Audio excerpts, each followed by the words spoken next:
Hey guys, welcome back to another video, where today I'm going to show you a couple of concepts for axolotl and glow squid farms, Minecraft 1.17 and above.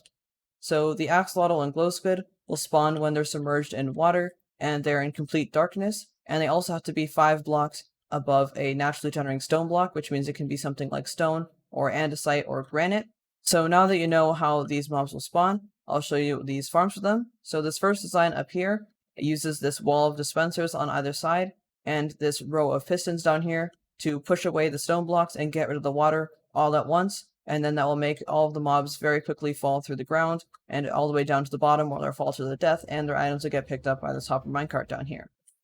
But the main problem with this design is that it uses these walls of dispensers as well as this row of pistons down here, which causes a lot of lag, so if you're worried about that, then you probably shouldn't use this in your world. But nevertheless, I'm going to show you this farm in action, so let's just toggle off these lamps so that they're in complete darkness. And the reason that I have them there is just so that we can toggle them on and off, so that we have one farm on at a time, so that the farms don't affect each other in their spawn rates.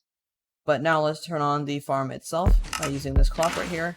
And as you can see, the glow squids and axolotls will spawn in this little thing right here. So a couple of glow squids have already spawned, and they'll get dropped down here and get killed down here, and then all of this hopper minecart will pick all the items up and drop them into this chest. So let's just let them go all the way over there, because all the squids were grouped up, and another squid just fall down and it'll land into this chest, and we've already gotten a ton of ink sacs.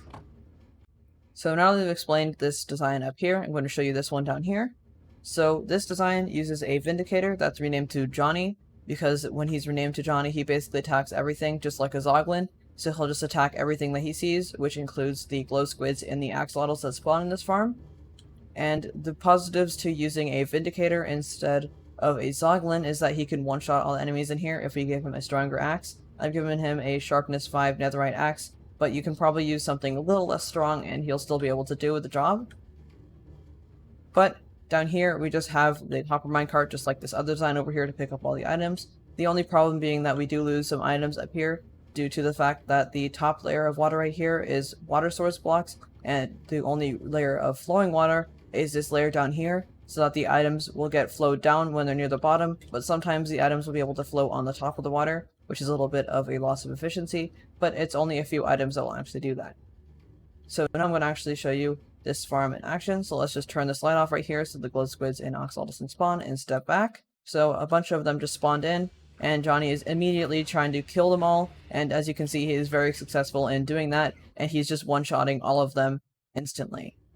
So as you can see, what I meant about the glow ink sacs sometimes floating, there is one floating right here, which is occasionally actually able to be saved by one of the glow ink sacs being below it, and they'll stick together and fall down to the bottom, but most of the time they'll just kind of float up at the top for a while until they despawn. But as you can see, just from that tiny amount of time, we were able to get 6 glowing sacs from that, which is very, very nice. And the main benefit to this is that it's a lot more lag friendly, because we just have Johnny down here, we don't have a giant wall of dispensers like up here.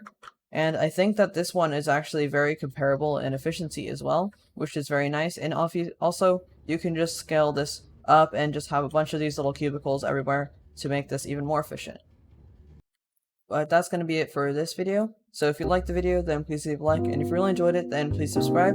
And also, there is a world download in the description if you'd like to check these two designs out in more detail. But that's about it for now. Bye-bye!